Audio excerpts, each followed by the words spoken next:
ಕಾಂಗ್ರೆಸ್ ಸರ್ಕಾರದ ವಿರುದ್ಧ ಬಿಜೆಪಿ ರಾಯಭಾಗದಲ್ಲಿ ಬೃಹತ್ ಪ್ರತಿಭಟನೆ. ಟೈರ್ಗೆ ಬೆಂಕಿ ಹಚ್ಚಿ ಕಾಂಗ್ರೆಸ್ ಸರ್ಕಾರದ ವಿರುದ್ಧ ಬಿಜೆಪಿ ಕಿಡಿ. ಆಳಂದ ಶಾಸಕ ಆರ್.ಬಿ. ಪಾಟೀಲ್ ಆಡಿಯೋ ವೈರಲ್ ಆದ ಬೆನ್ನಲ್ಲೇ ಬಿಜೆಪಿ ಆಕ್ರೋಶ. ಬಡವರಿಗೆ ಮನೆ ಹಂಚಿಕೆ ಮಾಡಲು 10,000 ಲಂಚ ಕಾಂಗ್ರೆಸ್ ಸರ್ಕಾರ ಲಂಚ ಪಡಿತಾ ಇದೆ ಎಂದು ಆರೋಪಿಸಿ BJP protest.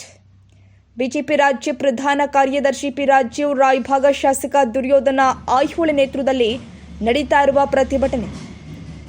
Ambedkar circle, Ambedkar ಪುತ್ಥಳಿಗೆ ಮಾಲಾರ್ಪಣೆ ಮಾಡಿ ತಾಲೂಕು ಪಂಚಾಯಿತಿ ಕಚೇರಿಯ ತನಕ ಪ್ರತಿಭಟನಾ ರ್ಯಾಲಿ ನಡೆಸಿ ಮಾನವ ಸರಪಳಿ ನಿರ್ಮಿಸಿ ಕೈ ವಿರುದ್ಧ ಬಿಜೆಪಿ ಆಕ್ರೋಶ.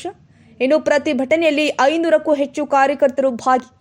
ರಾಯಭಾಗ ತಹಸೀಲ್ದಾರ್ ಸುರೇಶ್ ಮುಂಚೆ ಮುಖಾಂತರ ರಾಜ್ಯಪಾಲರಿಗೆ ಮನವಿ ಸಲ್ಲಿಸಿದ್ದಾರೆ ಬಿಜೆಪಿ ಪಡೆ.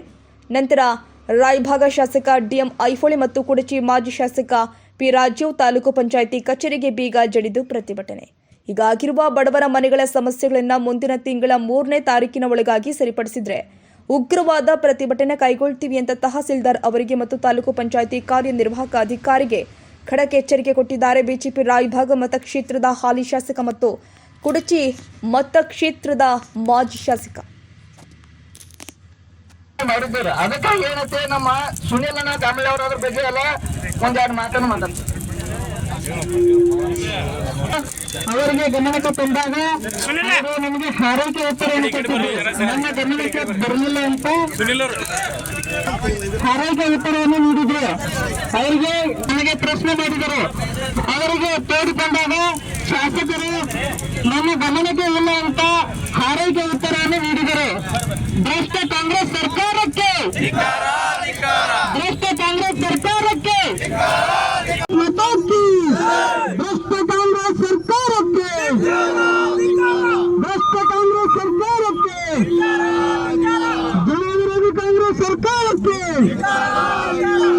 ಬಡವ ವಿರೋಧಿ ಕಾಂಗ್ರೆಸ್ ಸರ್ಕಾರಕ್ಕೆ.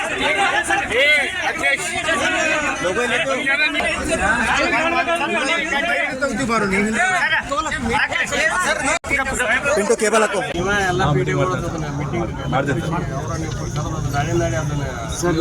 Meeting P D ಹೋದಾರ sir. ಅಲ್ಲೇ ಎಲ್ಲ ರಿವ್ಯೂ ಮಾಡಿ ಸರ್ ನಿಮ್ಗೆ ಅಪ್ಡೇಟ್ ಮಾಡ್ತಿರ್ತಾರೆ.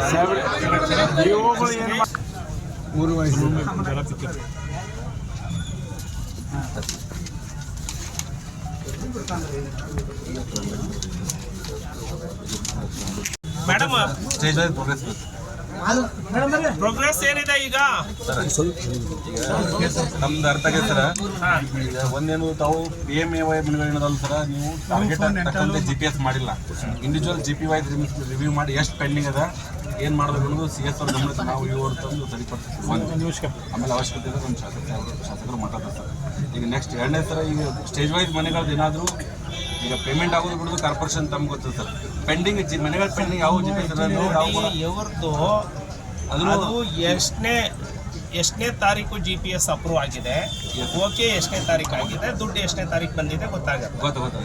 GPS ಪೆಂಡಿಂಗ್ ಇತ್ತು ಅಂದರೆ ಈಗ ಮೊದಲನೇದು 3ನೇ ಸ್ಟೇಜ್ ಮನೆ GPS ಆಗಿ ದುಡ್ಡು ಬಂದ್ಬಿಟ್ಟಿದೆ. GPS ಆದ ಡೇಟ್ ನೋಡಿ ಸ್ಟೇಜ್ ವೈಸ್ ನಾನು ಹೇಳೋದು ಕೇಳ್ಕೊಳ್ಳಿ. ಸ್ಟೇಜ್ ವೈಸ್ ಮನೆಗಳು ಮೊದಲನೇ GPS ಆಯಿತು, ದುಡ್ಡು ಬರೋದು ಬೇಕಾಗಿಲ್ಲ. ಅವರು 4ನೇ ದುಡ್ಡು ಬಂದ ಮೇಲೆ ಇನ್ನೊಂದು GPS ಮಾಡಬೇಕಂತ ಇದೆಯಾ? ಇಲ್ಲ ತಾನೆ. ಸೊ ಈ GPS ಇಂದ ಈ GPSಗೆ ಅಂತರ ಆಗೋದಕ್ಕೆ ಕಾರಣ ಏನು? ಅವನು ಏನು ಹೇಳ್ಬೋದು ಕಾರಣ? ಇಲ್ಲ ಸರ್ ಅವ್ರು ಕಟ್ಟಿಲ್ಲ ಅಂತ. ಒಬ್ಬ ಬೆನಿಫಿಷಿಯರಿ ಬಂದು ನಾನು ಕಟ್ಟಿದ್ದೀನಿ, GPS ಮಾಡೋದಕ್ಕೆ ಕರೆದಿದ್ದೀನಿ, ನಾನು ದುಡ್ಡು ಕೊಟ್ಟಿಲ್ಲ ಅನ್ನೋ ಕಾರಣಕ್ಕೆ ಬಂದಿಲ್ಲ ಅಂದ್ರೆ ಅಂತವನ ಮೇಲೆ ಆಕ್ಷನ್ ಸರ್. ಒಂದು ಕಂಪ್ಲೀಷನ್ ಮಾಡೋದು ಲಯಬಿಲಿಟಿ PDO ಮೇಲೆ ಇರೋದ್ರಿಂದ you should go visit and ಮಾಡಿರಲಿಲ್ಲ ಅಂದ್ರೆ ಕಂಪ್ಲೀಟ್ ಮಾಡ್ತಾರೆ. ಈಗ ಆಗಿರೋ ತಪ್ಪುಗಳಿಗೆ ಯಾರು ಹೊಣೆ? ನೀವು ಇನ್ನು ಮೇಲೆ ಸ್ಪೀಡ್ ಮಾಡಿಸ್ಬೋದು, ಬಟ್ ಇಲ್ಲಿವರೆಗೂ ಆಗಿರೋ ತಪ್ಪುಗಳಿಗೆ ಯಾರು ಅಕೌಂಟಬಿಲಿಟಿ? ನಾನು ಹೊಸದು ಕೇಳ್ತಾ ಇಲ್ಲ, ಹಳೇದು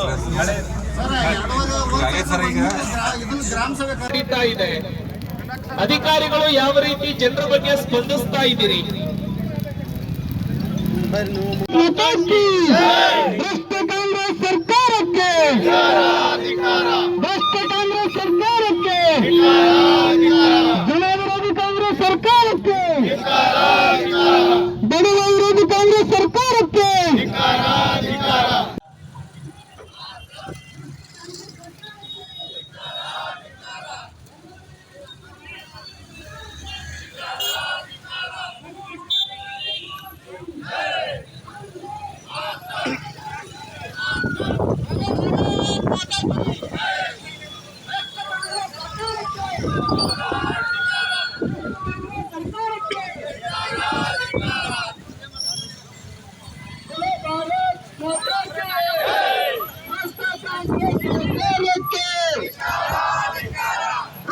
ಕಾಂಗ್ರೆಸ್ ಸರ್ಕಾರಕ್ಕೆ ಜೈ ಶ್ರೀರಾಮ್.